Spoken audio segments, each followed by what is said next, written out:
Hi, a pleasant good morning to everybody. And I would like to introduce our guest speakers for today, Miss Dixie Palmos here on my right, and of course, si Nimay Tamayo. Okay? Dahil hindi po makakasali sa atin ngayong Sabado si Sir Toby and si Tita Marisa, kaya sila ang ngayon na ating magiging guest ngayon for our discussion on the theme favorite teacher. Yes. Oo. Kasi may celebration. October 5. October 5. I think this is a world. Yes. World celebration Yeah. ng teacher. Yeah, World Teachers Day. World Teachers Day. Yeah. So, napakagandang topic po ang mapag-usapan ang tungkol sa mga teachers kasi yan sila po ay malaki ang impluwensya sa ating mga buhay. Yes. Okay? Happy Teachers Day. Happy Teachers Day. Happy Teachers Day. Let's showcase our teacher also. Happy Teachers Day. Ito rin, si Nimay din is really a professional teacher. Yeah. Yan. Oo, kaya si Dixie rin naman nagtuturo rin yan. Homeschool. Teacher. Parent Okay. teacher, Yeah. kasama kayo dito. Yes. Day na to. So, Happy Teachers Day to all the dedicated, noble, selfless educators around the world who continuously bear the torch of enlightenment. Yeah. Yes. Ang laki ng role kasi na They are ginagawa na. sacrificing their time and their effort, no, to actually share knowledge with others. So, inaanyahan din namin kayo kung meron kayong mga inputs, feedback tungkol sa inyong mga kaalaman, tungkol sa mga teachers, or kung may kwento sila tungkol sa kanilang mga naging teachers, ay pakishare lang po kasi maganda po yung kadagdagan sa discussion natin. Because we want to really talk about teachers not as a parang bang philosophy or theory, but it's a practical reality for most of us, no? Na dumaan sa maraming teachers sa ating buhay. Kaya today, mag-share kami ng mga quotations about teachers, and baka meron din kayong mga quotations. Well and good, no? Paki-share lang sa atin lahat. They can actually tag their teachers, their favorite teachers. Tag your favorite teacher na say a word or two or give thanks to your favorite teacher. Oo, ano What talaga. they've learned from Unforgettable. I mean, Yeah. I've had unforgettable teachers, and truly, meron akong masasabi na natutunan ako sa kanila, you know. So first of all, meron akong proverb na i-share from the Germans, okay? Ang sabi nila, alam mo naman mga Germans, very disciplined sila as a people. No? Sabi nila, he who undertakes to be his own teacher has a fool for a pupil. Okay? Kung ilalagay mo sarili mo, ikaw lang ang sarili mong teacher, ikaw din ay isang fool. No? Yes. Ikaw ay kulang sa karunungan. At why? Kasi parang, I think, ano na lang yan kumbaga, how can you teach yourself alone everything that you need to know, hindi ba? There's a point, meron nga sinasabi, the need to learn is a necessity. Kumbaga, you need to learn also from a teacher. No, hindi tayo pwedeng tayo lang yung sarili natin ang magiging guro natin sa buhay. Yeah. No, okay?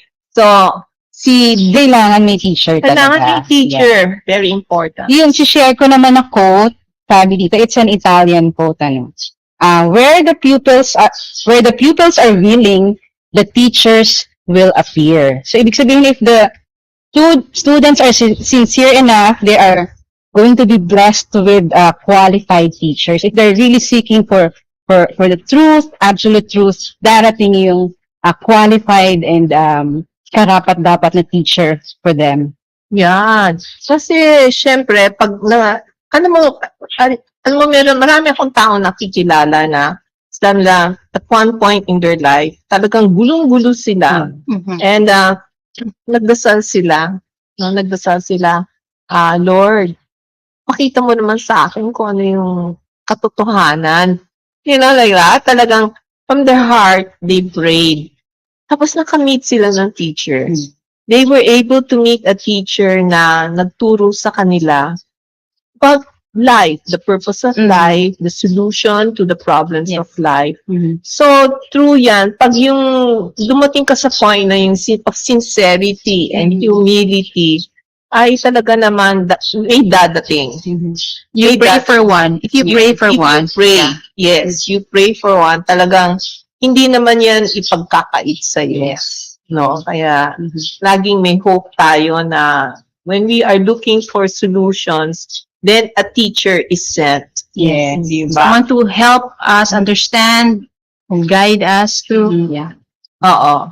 At saka, yun ang importanting teacher na hinahanap natin yung Sa buhay. magtuturo sa atin about life and the solution to the problems of life. No?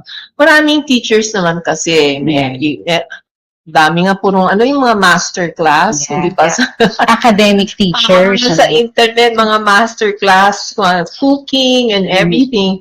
Pero napaka-importante yung sa personal natin, yung paghahanap natin na how to be happy, how to face the problems that we have, yung what is important in our life. Yan ang hinahanap natin mga life teachers. Yes, life teachers. Yan ang importante.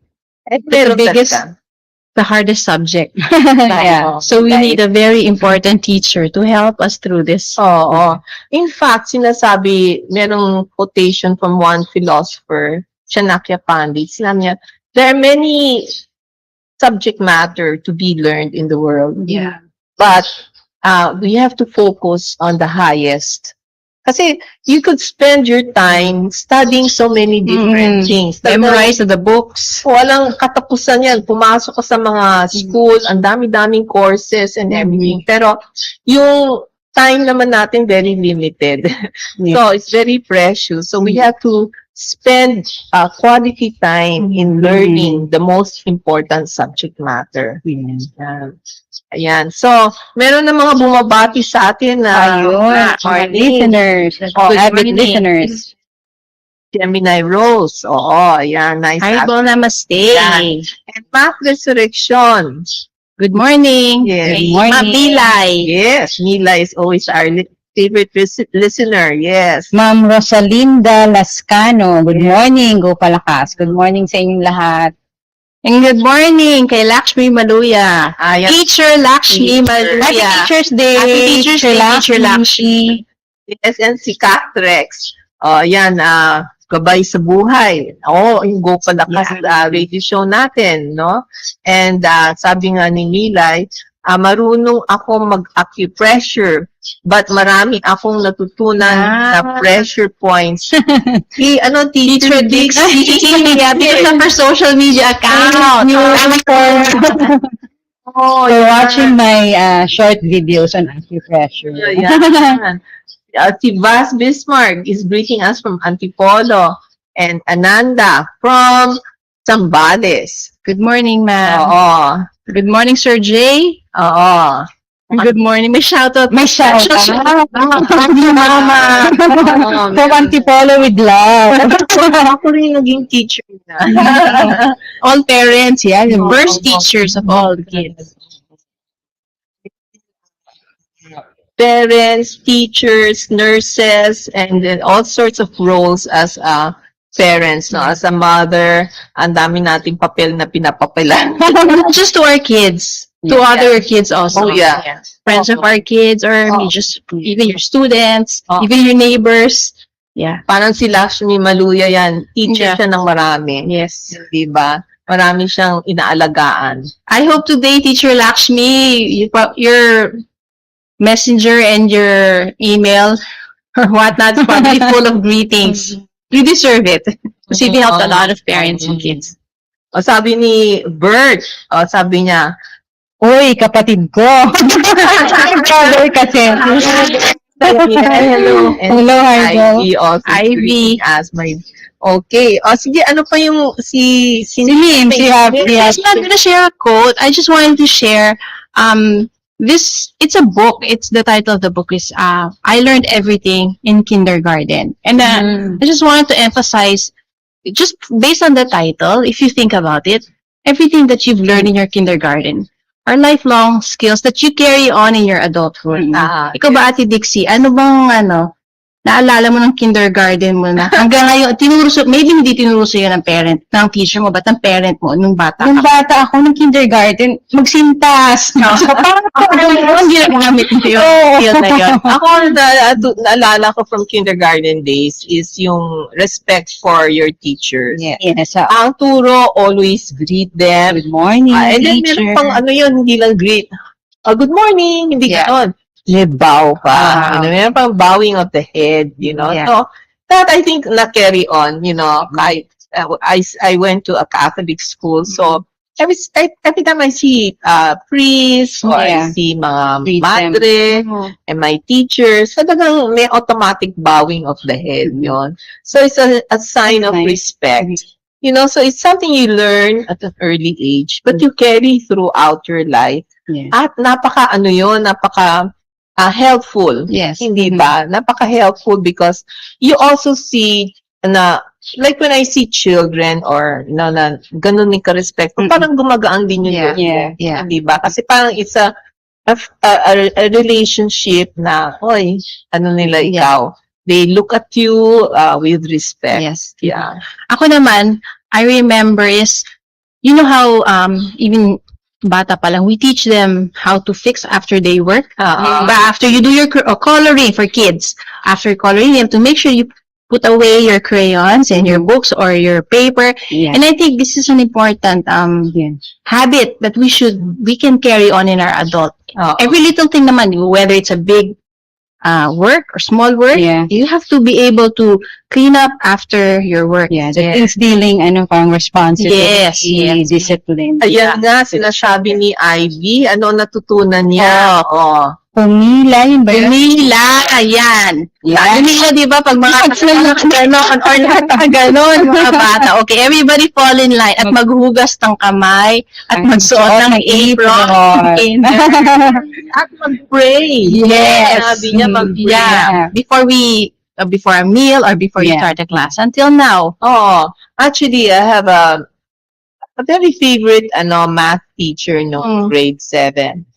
And she would pray yung kumbaga yung personal prayer. Yeah. Mhm. And I would always be touched. I'd be touched by her sincerity sa prayer. Kasi makikita mo yung pagka-heartfelt ng kanyang prayer. And after a while, nung narinig ko nagmadre. Madre siya. So talagang very siya, spiritual ba siya. So she really had that in her heart to praise God, to pray to God, So hindi nang magandang na influence. And I was inspired by those prayers. I was inspired to search out spirituality dahil nga doon sa nakikita ko, ay, ang ganda ng prayers niya. Yeah. Parang yung may quote din nang sinasabi na the best teacher teaches from the heart and not just from the book. Diba? Oo. Galing sa puso. When you're compassionate enough for your students, lalabas naturally yung pagmamahal mo sa kanila. It's more than just going through the lesson. Yeah. Bigay mo yung subject matter. It's instilling in them the importance of that lesson. Mafe-feel mo. Yeah, mafe-feel mo. Mafe-feel mo yung love nila. Yeah. Mafe-feel mo yung kanilang caring sa iyo. Yeah. Okay, you have to greet, si Vina Pasqua. Okay. Naimbag na bigat. Very Palaka. Ilocano. Si Jens Bong. Okay, hello all. Yes. And Erwin Carino. Okay. So, thank you for joining us. If you have other inputs, just share it with us. At I would like to share also that the one who teaches is the giver of eyes. Eyes as in, vision. When you are teaching, you are actually opening the eyes of students to reality. No, not just something beautiful, but sometimes even the ugly. You have to show that to them. So when we are teaching, we have to consider we're not just giving memory work, but we have to open their vision to the truth. So actually being a teacher is, wow, parang I never thought na Mhm. you could be parang doctor giving vision, hindi ba, to somebody who has not seen things. Kumbaga, you don't understand things, and suddenly, wow, it's just like when I had cataracts, no? When I had cataracts, wow, I couldn't see where I was walking. It's just like so unclear, And I would take very careful steps because I would be. To fall. And then I had my operation. And the operation the clinic was in SM Mega Mall. My doctor was there. It's a very good doctor. In 6 minutes, he finished the operation. Oh, And ganun kabilis. ganun kabilis, and no anesthesia. No anesthesia. So, when I was leaving the clinic, my daughter was with me. And I looked around. Wow! Biglang nagliwana. Ang linaw ng SM Mall. Parang everything was so clear, And I can just imagine, if in our life that you have been like sort of having a cloudy vision. Parang it's puro may fog, merong smog and everything. And then one day the sun comes out and you're able to see things very clearly. So this is something na it's true, as a teacher, you can give vision. You are a giver of eyes to somebody, Yeah. And this, I think, like what you're saying, is throughout life. If they can have that vision, then that would be very helpful to them. I think, ma'am, your story is very much related to what Sir Matt is sharing. Kanya, I owe my knowledge and learning the gems of wisdom to my teacher. Yeah. Kasi he's probably the teacher that opened his eyes to the real meaning of life in connection to the Supreme Person and to all his children. Yes. Actually, we do appreciate Jagadguru as a very caring and very bona fide teacher. Genuine teacher talaga siya. And he has helped thousands of students, learn the truth and the purpose of life and how to be happy.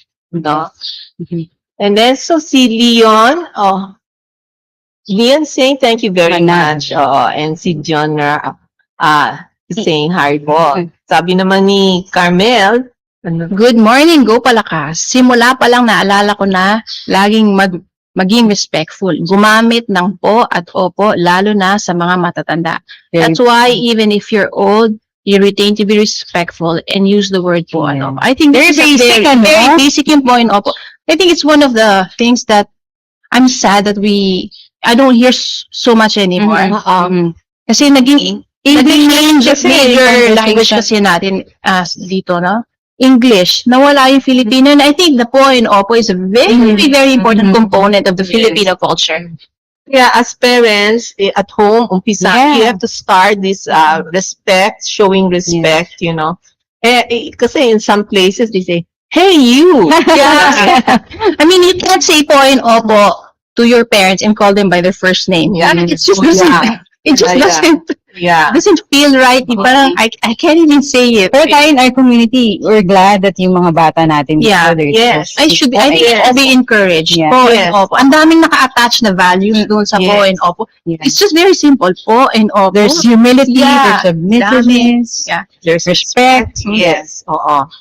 And of course, I'd like to greet John Achas. John is a friend of my son, So, Good morning. hi, good morning, Morning. John. I still remember you very well. Okay? Dixie, meron ka bang issue-share Yung kaninang sinasabi lang ni ma'am, parang gusto ko lang dagdagan that a wise teacher is someone who enlightens and inspires his students, di ba? Yeah. Because in a lot of ways, sometimes we don't know what to do in life or where to go and why. Like why? I mean, di ba with children, we were talking earlier. Yeah. Children, why do you have to learn this? And why do you have to learn that? Kasi we were talking, I was saying about how in school, I had to memorize names of mga ambassadors of the Philippines, mga ganon. And sinasabi din nila, meron minsan pinapamemorize. Until this day, we ask the kids Republika ng Pilipinas, to memorize all the presidents, in order. Yeah. Can't be mixed. It has to be in order. But people are saying, why do we need to ask our kids to memorize this when it's actually just one click away? Maybe we Google. should be making our students learn or memorize that's Mhm. something that's more valuable to Mhm. them, Yeah. more relevant to Oo. their lives. Oo. Yeah. Kasi nga, those things, like for instance, yung mga, Philippine ambassador to the United Nations, alam ko pa rin yung pangalan niya ngayon, pero hindi na siya yung Nung araw pa pala yan, Hindi na ma'am. siya current event. Hindi na siya relevant sa'yo. Yeah, in your life. yeah. Diba? So, why are we putting effort, using our mental capacity Yes. to understand Memory space, sayang. At saka yung anxiety. Naku, pag yung score mo, hindi mo nakuha Oo. yung pangalan ng tao sa quiz. Parang, bumaba yung score mo and everything. I think this is just added stress. Yes. For students that will be cluttering their mind with unnecessary knowledge. Parang nangyayari yun yung measure ng pagkatao Yeah. ng isang bata, ng estudyante, ng kanyang intelligence. Di ba, mga nagkaroon ng great contributions to the world but they were not good in school, academically. Yeah. Dami. Hindi ba? Kaya, we should not also structure our educational system in a way na hindi natin ma-recognize kung ano yung dapat lang talagang pag-aralan. Kasi Certain just subject, clutter in your mind. Yes. I mean, you just keep adding information that you don't have use for. Yes. Yeah. Mas kailangan siguro yung comprehension, critical thinking Life skills, writing skills, yun yung mga ituro natin sa ating bata. Ito, meron ngang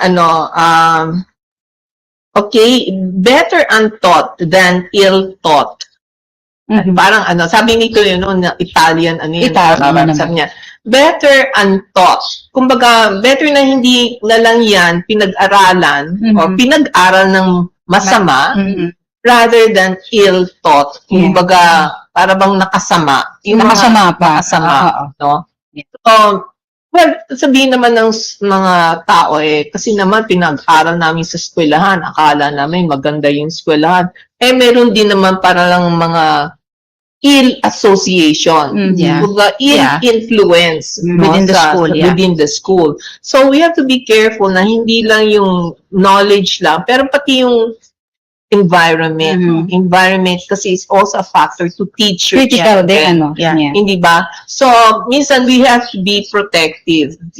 In a way, to protect natin yung mga tao. That's the reason why, as parents, you need to choose. Association. Choose, maybe it's a good school, maybe they produce mga academically they're good, pero if the environment and the influences within the school, you also have to consider that. Yan. Oo, kasi kawawa naman yung mga children. Kaya they're left in the school for how many hours in a day? Almost 8 hours yata eh. Kaya, Mas mahaba pa sa bahay. Very popular ngayon ng homeschooling. Tsaka, kaya napapasalamat tayo to teachers like Lakshmi Maluya who is promoting homeschooling, no? And very, this is a protected environment. Without having to sacrifice the academics of the child. Okay.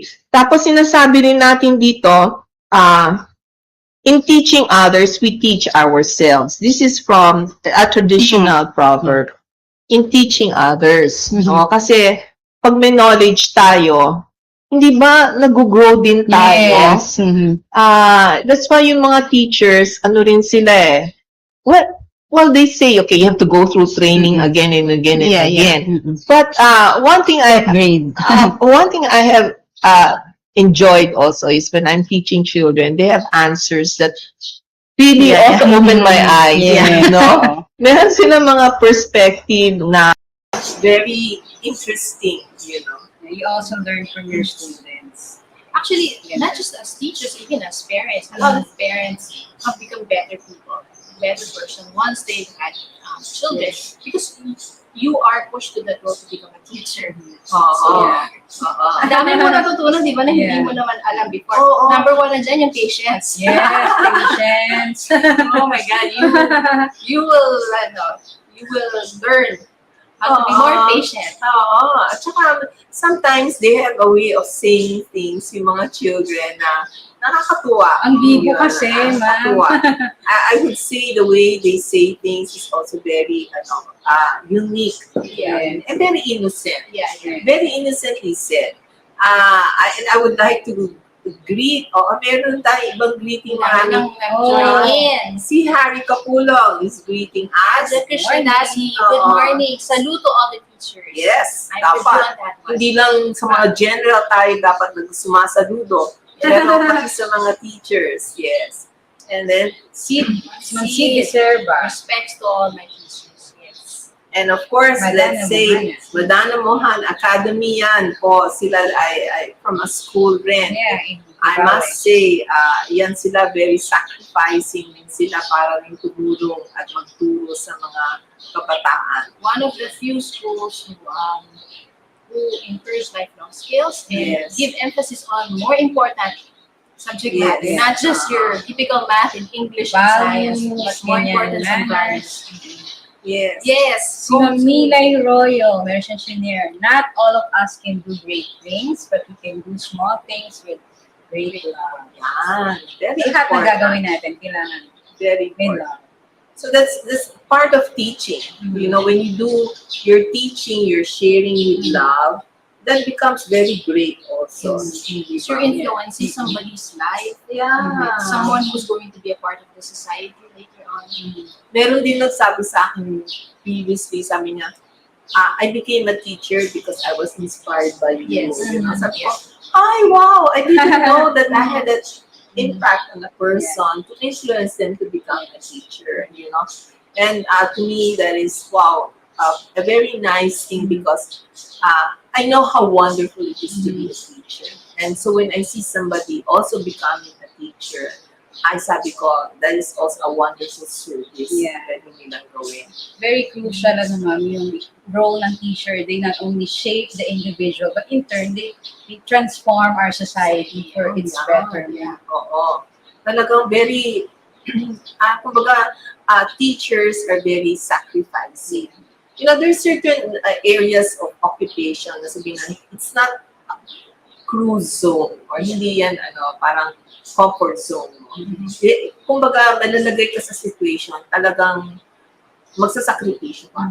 You know, I mean, my sister also became a teacher. And I mean, she was telling me, I sleep at 2 a.m. Bakit 2 a.m.? Sabi ko, nag-check ko siya ng papers, you know. Reading At everything talagang- in detail, not just, yeah. Oo, That's lalo na amazing. kasi English teacher siya. So talagang chine-check niya, talagang no-correct niya.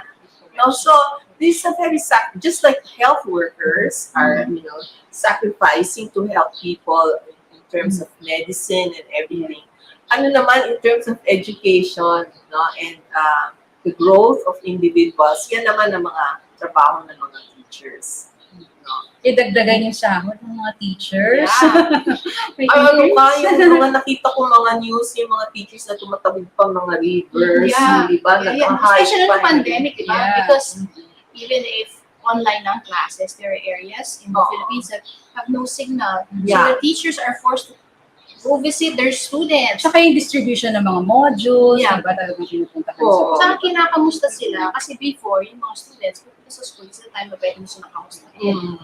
But now, pinipuntahan pa rin sila ng teachers kahit na Yung malayo. mga tawid ilog, Yeah, di ba? Yung oo. mga tatawid sa yung mga bridge na And these teachers have families to take care of also. Oo. So yeah, it's a really, really big sacrifice. At ito naman sinabi na, it's a Lao proverb, sabi niya, you know, you teach. You do not know, you learn. Okay. This is a very simple policy in our life. You know, if you know something, you teach it, you share it. Yes. So the more you give, you're also Increases receive din, more. di ba? Yeah. And then, pag you don't know, aminin mo na you don't know. Don't And then, pretend. You know. don't pretend. Ang hirap naman. Then you learn, you study. Kaya nga challenging din yung maging teacher eh. Kasi minsan magka-come up ng question yung mga students. Oops, kaya alam pa yung sabi niya. Okay tomorrow we will discuss that. Kumbaga, let's At least you're postpone the- honest, di ba, ma'am? Let's That you postpone don't the mag-answer. discussion, okay? And then, of course, you have to research. Yes. Hahanapin mo yung sagot. So, it's always pushing you to learn what Kasi lalo na mga kabataan, maybe they're exposed to newer experiences na hindi natin dinaanan. And syempre, gusto nila ngayon matutunan yan. Eh, of course, sino tatanong nila? Si teacher. Kasi look up sila kay teacher. Si teacher alam niya. Okay, but teacher is not perfect in terms of mga details of knowledge. No? But yun nga, the teacher who's truly caring, maghahanap siya, i-research na niya. May comments si Madana Mohana. One thing very important in teaching is when you touch your students' lives, the values and virtues you integrate in every lesson you teach will greatly help them in their daily lives. Yan. Kailangan integrated ang values. Lagi. Alam mo, kahit math, kung dahil nga yung naging teacher ko sa math, ang influence niya, sabihin natin, math lang yung subject niya, no? Pero yung prayer niya naman ang nakaka-touch sa akin, hindi ba? Kaya nga nung teacher ako, then students would always come to you and say, teacher, inaway ako ni ganon, ang maraming reklamo yung mga kabataan you know. So you're also acting as a facilitator, no? So, ano naman doon, talagang you try to be fair kasi matuturoan sila ng values. O sino nagkasala o mag-apologize. You teach them also how to sorry. handle the situation like that. You don't brush off their concerns kasi sa kanila malaking bagay yun. It's important. So you give time to deal with their difficulties. No? And in that way, matuturo mo rin kung paano rin ang i-handle nila yung mga away-away. You know, Dami nun, pag sa elementary. Sabunutan din. Oo. Meron pang sinasabi dito si Matt, no? A real teacher teach all their students not based to get a compensation, but must be motivated by love. I don't think the compensation is enough. Because Because it's not worth it to, if you think of all the sacrifices the teachers have made, the public school teachers, I don't think the compensation is enough. yeah, They have stayed. I think it's mostly because it's just the compensation. Matagal nang umalis ang mga Nag-abroad public na. school. Mga teachers natin. very sila, yung motivation naman nila, they are actually, sometimes they're very caring pa nga na nag-overtime. Yes. Kaya nga kahit nga sa Samda, kahit gawin sa election, pinagtatrabaho sila, buhay pa nga nila yung nakakaya, di ba? So actually, very talaga yung demands on the teachers is very great. I've recently seen pictures of the new classroom that the teachers have put up. If you look at it, tapos na tayo sa araw na blackboard lang, tapos puro Manila paper. Ayun, the teachers are so creative. They create a reading corner, and all of this come from their own pockets. It's because they want to encourage the reading in their school and in their room.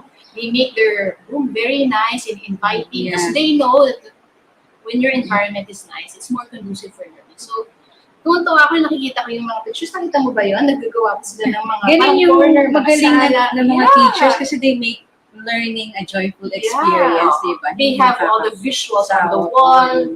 Ang ganda, nakakatuwa. Nakakatuwa yun. Ang tiyaga nila, Ang tiyaga, no? tsaka yun nga, hindi yun galing sa budget ng school. Yeah. Sarili nila yun. It's their own. Kung gusto mo pagandahin yung classroom, walang budget yung school. Hindi ka magpaluan. Nakakatuwa. Meron naman contribution, another teacher in our audience today. Sir Patrick, Oo. I'll be the one to read it. Yes, When parents Malinaw homeschool their matanda. children, they learn more than their children. It's very true. They become more informed and conscious of their actions and attitudes. So, kaya hirap maging parent. Oo nga. Mahirap siya maging teacher. Teacher at Mahirap maging parent. teacher at parent. Yeah. But Kasi, very fulfilling naman. Oo. kasi iko-question ka, bakit ikaw? Yeah. Mali, you know? Alam sabihin, si teacher daw sinabi niya gano'n, bakit si teacher gano'n? Yeah. Diba? May You're basis forced to sila, oo. change. You're forced to change. Kaya sometimes masabi nila, ang galing ng teachers yung mga bata. Kasi nagbabago yung parent or the teachers. You have no choice but to make all these changes for their sake. that is a challenge. Yeah. And I think that's why we need serious teachers, because then you'll have serious students and you'll have serious and more serious teachers for the society, di ba? Ayan, may sinabi si Yogi. They say that teaching is not just a job. Yes. It is a human service and it must be thought of as a mission. Yes, mission ba Missionary na din tayo. As teachers, we are missionaries. Hindi ba? Ang ano dyan, pag ang missionary, alam mo naman, sacrificing. Selfless Missionary. act yung kanina niya. At saka talagang humanitarian work. It's not, kumbaga, parang office job. You know, office job, you can, hanggang dito lang ako. 8 to 5, At saka, tapos na. oo, tapos na, you know. You don't entertain the problems, you know. But, if students, meron pa nga, Ina, bakit ka ganyan? Wala akong baon. Sige, ito na yung kainin mo. You to think about the family situation of the children. You think of yung health ng mga Yes. kabataan, hindi ba? That becomes part of your caring for your students. Experience ko yun ng OJT namin sa public school. Madaming Exam week na. Oo. Kasi ang exams hindi naman paid for by the school. It's actually by the students. Sometimes, the kids will come, wala namang pera. Wala papel, wala notebook. Sometimes the teacher has to be the one to pay for the photocopy of the exam. Just so, makapag-aral na yung bata eh. Kawawa na makapag-aral. Pero hindi nabigyan ng ang photocopy, pambayad. So, minsan, it's out of the pocket pa rin ng teacher. Just so that the child can take the exam. Or papel, pencil, ball pen, yun yung basic, yun lang. Yan, tingnan natin. More than- Makikita natin ang dami ring pangangailangan ng mga estudyante at si teacher din ang nag-aabono. Abono. Hindi ba? Out of love, out of Yes. compassion para sa mga estudyante niya. Sabi ni Dionra, is a teacher by example. Yan, talagang teacher by example. Kailangan watch out for your actions. Yes. Kasi Any words? papanoorin ka ng mga estudyante mo. Yeah. And they will always remember. Di ba? They will remember. Pagkukwentuhan ka sa reunion, ma'am. Ano ka? Pag-teacher. Si Sir. Actually, mga memorable teachers po yung mga natatandaan ko until now, may mga impact sa akin. Yung may hindi malaking sinabi nila. It's just one moment that's very worth remembering. Oo. Unforgettable sila. Yeah. Talagang, they had an impact. Yeah. No? Si Christine din, meron siyang message or comment. Sabi niya, nature is also a great teacher. Correct. It teaches us patience, resiliency, humility, etc. Learning doesn't only happen in the classroom. That's very, Outside. very Actually, nice. the biggest lessons are the lessons we learn outside of the classroom. Not Yeah. inside Yes. four corners of the room. Yes. Actually, yung nature, ang daming tinuturo niya. But you need also somebody to point it out Yeah. to children. Yeah. Kasi, nandiyan yung lessons from nature, but it takes a perceptive teacher na ituro. O, tignan niyo yung ocean na yan, ha? Maraming residents yan. Maraming ibang living creatures that we have to respect their habitat, and they are also requiring a suitable, sustainable environment to live. We learn from the storms, from the sun, from the forest. Mother Nature. Mother Nature. Mother Nature is also Mother Teacher. Yes. Okay? From, ang daming role ni Mother Nature, di ba? Sabi ni, Gerald Chia, yan, binati ko lang sa kanya this morning because it's her birthday. Oh, Happy birthday. birthday. Happy birthday. Happy Yes. birthday. Oo. So sabi rin ni Mila, thank you for sharing your precious time. Beautiful teachers, stay safe. Same to you, Mami. Same to you. Oo.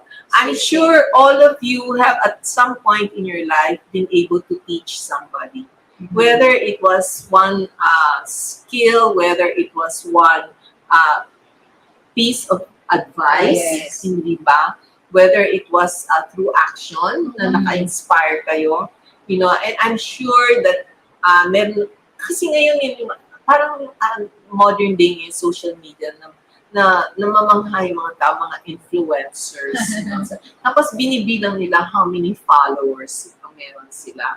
Tapos ang nakakaano doon, dapat sila yung iba, yung followers, pero binabash nila yung kanilang sinusundan, kung ano-anong comment ang sasabihin. Bakit ka ganyan nag-behave? Bakit ka ganyan na sinabi mo and everything?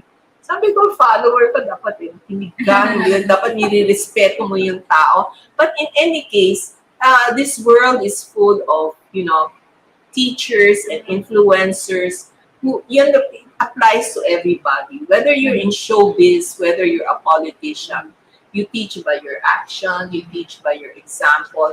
Yan ang dapat talaga nating ayusin sa ating mga buhay, that we are good teachers in our own little ways with great love. Sabi nga ni Mila, we teach with love and it becomes very important. No?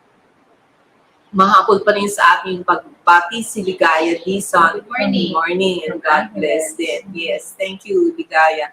Actually, napakaganda ng discussion natin. Ang daming sharing ng ating audience today. And they're actually, I feel nila yung topic natin na ito ay something very memorable for all of them. And next week, we can still read their Very comments. relatable to everybody. O, pati si Malin, umabot pa.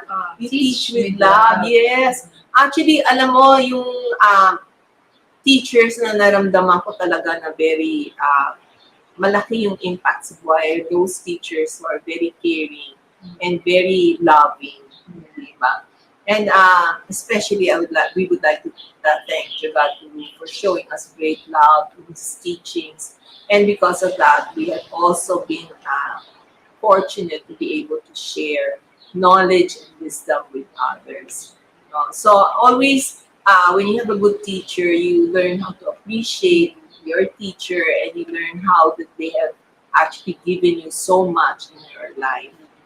Sabi nga ni Malin, do anything with love because first and foremost, God is love. Yan. Yes, yan ang pinakamagandang motivation natin sa buhay. And that's why this is also the greatest teaching of Jesus Christ. I'm going to mention Jesus Christ The greatest. as one of the greatest teachers. Diba? To live this life, for example. Yeah, Very simple, right? Influence so many people. up to this very day. Yes. Diba yung teachings niya hanggang ngayon ay na-appreciate ng mga tao at nakaka-influence sa kanilang buhay rin. So, ang ganda, pag meron kang tinurong maganda through generations, yan ay dadalo, yan ay aabot doon sa mga tao sa kinabukasan. Diba? Okay, thank you very much everybody. Again, naubos na naman. Thank you for Thank you. joining our discussion. Oo. Very receptive ang ating audience today. Very Thank you so active. much. Thank you. Kaya nga baka dapat everyday we pay honor, tribute, meron respect to pang our teachers. Sir G, Osby. Sir Gino. Yes, let's get better this month. Ang dami natin to celebrate this October. And Yes. I must say, we want to invite people to watch our Adya PH YouTube channel. Marami din kayong matututunan dyan from the different people na nagsasalita sa Adya PH. And because also this month, we're going to celebrate the World Mental Health Month for the Yes. days. Marami tayong videos on mental health. Please check it out. Yeah, thank you very much for It's a joining whole us. library of videos on mental health. We'll see you again next week. Bye. Thank Bye. you. Thank you. Pangkalusugan, pangkalikasan, go Palakas!